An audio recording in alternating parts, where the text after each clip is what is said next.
Always welcome साथियों। Digital class हमेशा आपके साथ। इंजीनियरों, अपनी प्रोडक्शन इंजीनियरिंग की सीरीज चल रही है। जो भी कंटेंट अब तक आपने पढ़ा है और आगे इस वीडियो में पढ़ने वाले हैं, सारा कंटेंट आपको पीडीएफ फॉर्मेट में अवेलेबल रहेगा। जिस तरह से मैकेनिकल इंजीनियरिंग, जनरल नॉलेज की अन्य सीरीज कंप्लीट अवेलेबल हैं। इस कंटेंट का इस्तेमाल आप SSC, RRB, state, JEE, GATE, BTech, AMI के एग्जामिनेशन के लिए कर पाएंगे। इससे पिछली वीडियो में साथियों हमने मिलर इंडाइसेस देखे थे प्लेन के, किस प्रकार से प्लेन बना हुआ है। कोई भी प्लेन हो सकता है और कहीं भी वो कट कर सकता है। जैसे प्लेन एक ऊपरी सतह वाला ये प्लेन हो सकता है, ये वाला हो सकता है। आपको ध्यान रखना होता है ऑरिजिन को टच नहीं करना चाहिए। जैसे ये प्लेन है तो आप ऑरिजिन, आप ये एक्सिस इस्तेमाल नहीं करेंगे, आप चेंज कर देंगे। फिर ऑरिजिन चेंज करेंगे तो ऑरिजिन इसको जीरो ले लेंगे। ये वैल्यू एक्स की पॉजिटिव हो जाएगी, ये वैल्यू वाई की पॉजिटिव, ऊपर वाली जेड की पॉजिटिव, तो ये वाली वैल्यू जेड की नेगेटिव वैल्यू हो जाएगी। तो इस प्रकार से आप एक्सप्रेस करेंगे। -1 इंडाइसेस कहीं वैल्यू आ जाएगी इस प्रकार से, नीचे प्लेन दिया हुआ हो तो। अब इस -1 को 1 बार के रूप में भी हम लिख सकते हैं। माइनस वैल्यू को बार लगाकर भी हम एक्सप्रेस करते हैं। यदि और डिटेल में जानना चाहते हैं तो काफ़ी वीडियोज़ अवेलेबल हैं आपके लिए मिलर इंडाइसेस के लिए, और डिटेल में सर्च कर सकते हैं। यहाँ सिंपल आपको पता होना चाहिए मिलर इंडाइसेस किस प्रकार से प्लेनों को एक्सप्रेस करती हैं। उसके लिए ये सब आपको पिछली वीडियो में बता दिया था। यहाँ पर ये वैल्यू थोड़ी करेक्ट करनी पड़ेंगी आपको। 002 थी मिलर इंडाइसेस। अब साथियों डायरेक्शन की बात करते हैं। मिलर इंडाइसेस ऑफ डायरेक्शंस, जैसा कोऑर्डिनेट बताते हैं हम 3D में, तो एक तरह से डायरेक्शन भी बता सकते हैं किस प्रकार से कौन सी डायरेक्शन होगी प्लेन की, या किसी पॉइंट की बात की जा रही है। जैसा कि यहाँ आपको 3D में यूनिट सेल बनाकर दिखा रखा है, एक्स, वाई, जेड, ये इसकी डायरेक्शन है। डायरेक्शन आप कहीं भी ले सकते हैं। जैसा आपको बताया था प्लेन ऑरिजिन को टच नहीं करना चाहिए, जिसकी बात की जा रही है। तो यहाँ पर डायरेक्शन, ओ एफ की डायरेक्शन हम जानना चाहते हैं, तो इस प्रकार से इसकी ओ एफ की डायरेक्शन ये वाली डायरेक्शन होगी, या फिर किस कोऑर्डिनेट की, किस इंटरसेप्ट की ये डायरेक्शन होने वाली है। ये सब हम किस प्रकार से फाइंड आउट करते हैं, यही सब यहाँ पर हम जानने वाले हैं।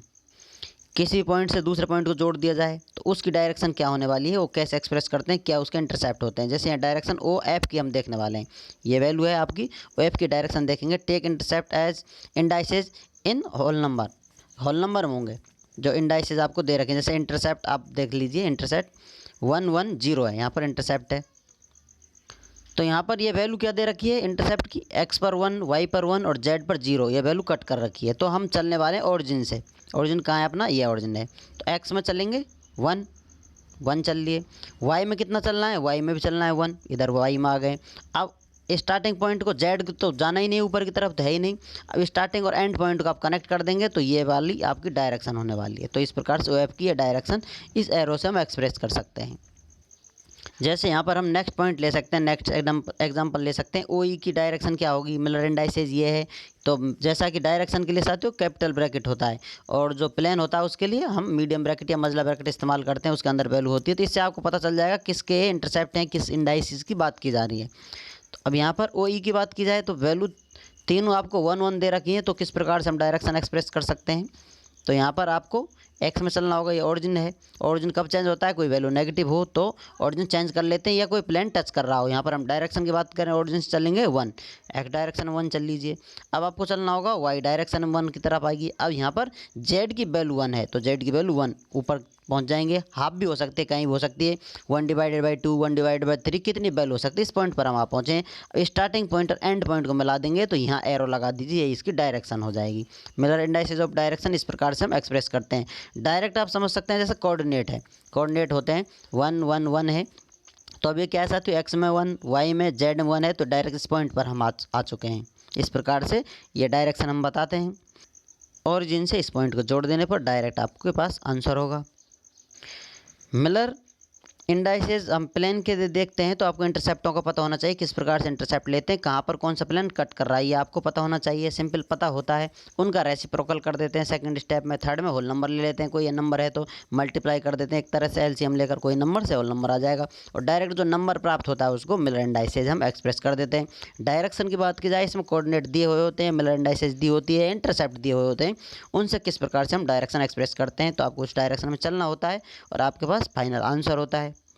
थोड़ी इंपॉर्टेंट बात रह जाती है, जिसमें ये रह जाती है कि आपको ओरिजिन चेंज करना पड़ सकता है। अभी ओरिजिन ये है, कभी कभी हो सकता है ओरिजिन आपको यहाँ लेना पड़ जाए, बीच में लेना पड़ जाए। ओरिजिन आपको इस प्रकार से लेना होता है सुविधा के अनुसार से, जो सूटेबल हो।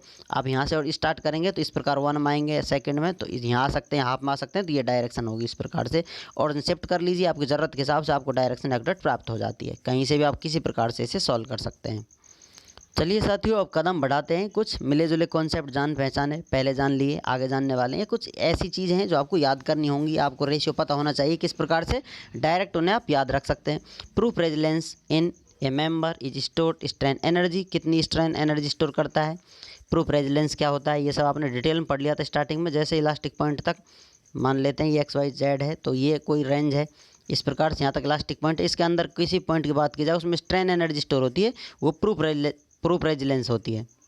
रेजिलेंस होती है इलास्टिक पॉइंट तक, मैक्सिमम एनर्जी जो होती है वो प्रूफ रेजिलेंस होती है। कहीं किसी पॉइंट पर रेजिलेंस और लास्ट पॉइंट तक, इलास्टिक पॉइंट तक प्रूफ रेजिलेंस एनर्जी स्टोर हो जाती है, या कह सकते हैं उसे प्रूफ रेजिलेंस के नाम से हम जानते हैं। उसे किस प्रकार से एक्सप्रेस करते हैं, एक साइड पर लोड, दूसरे साइड पर चेंज इन डायमेंशन, या आप कह सकते हैं डिफॉर्मेशन। तो ये आपने देखा था स्ट्रेन एनर्जी किस प्रकार से स्टोर होती है। इसी को चेंज करें एक दूसरे से रिलेशन में, तो आप चेंज कर सकते हैं हाफ, यहाँ पर सिग्मा, इप्सिलॉन और वॉल्यूम मल्टीप्लाई होगा। तो अब इससे कह सकते हैं इस फॉर्मूले से वॉल्यूम पर डिपेंड करती है। तो किस पर डिपेंड करती है, ये इन होल वॉल्यूम पर। Proof resilience in a member is store strain energy in whole volume पर डिपेंड करती है। इस फॉर्मूले से आप आंसर दे सकते हैं किन किन पॉइंटों पर स्ट्रेन एनर्जी डिपेंड करती है, कहाँ स्ट्रेन एनर्जी होती है, किस, जैसा आपको रिलेशन पता है तो किसी के बारे में पूछ जाए कम ज़्यादा करेंगे तो वॉल्यूम घटेगा बढ़ेगा, ये इस प्रकार से कोई भी आंसर हो सकता है, आपको रिलेशन पता होना चाहिए। प्रूफ रेजिलेंस क्या है, तो स्ट्रेन एनर्जी है, स्ट्रेन एनर्जी कहाँ तक, लास्ट पॉइंट तक आपने स्ट्रेन कर लिए, तो ये रिलेशन है, इस प्रकार से आप लिख सकते हैं सिंपल। तो ये वॉल्यूम पर डिपेंड करती है, पूरे वॉल्यूम पर डिपेंड करती है, तो इस प्रकार से आप आंसर दे सकते हैं। आपको रिलेशन पता है, फॉर्मूले पता है, तो आप किसी चीज़ का भी आंसर आसानी से दे सकते हैं। आप कॉन्सेप्ट क्लियर होने चाहिए।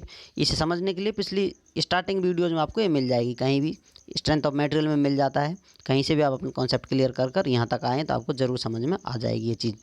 अब साथियों स्टार्ट करने वाले हैं हम कुछ पॉइंटों की जो डायरेक्ट आपको याद होने चाहिए, किस प्रकार से मिश्रण बने हुए हैं, किस प्रकार से ये स्टील कार्बन एक दूसरे से रिलेशन बना कर रखते हैं, एक दूसरे से किस प्रकार का रिलेशन क्या कहलाता है, कब एक दूसरे के साथ मिलते हैं, कब एक दूसरे से दूर हो जाते हैं, कौन कौन सी चीज़ हैं जो गुणों को बढ़ाती हैं, कौन कौन सी चीज़ें हैं जो गुणों को घटा देती हैं।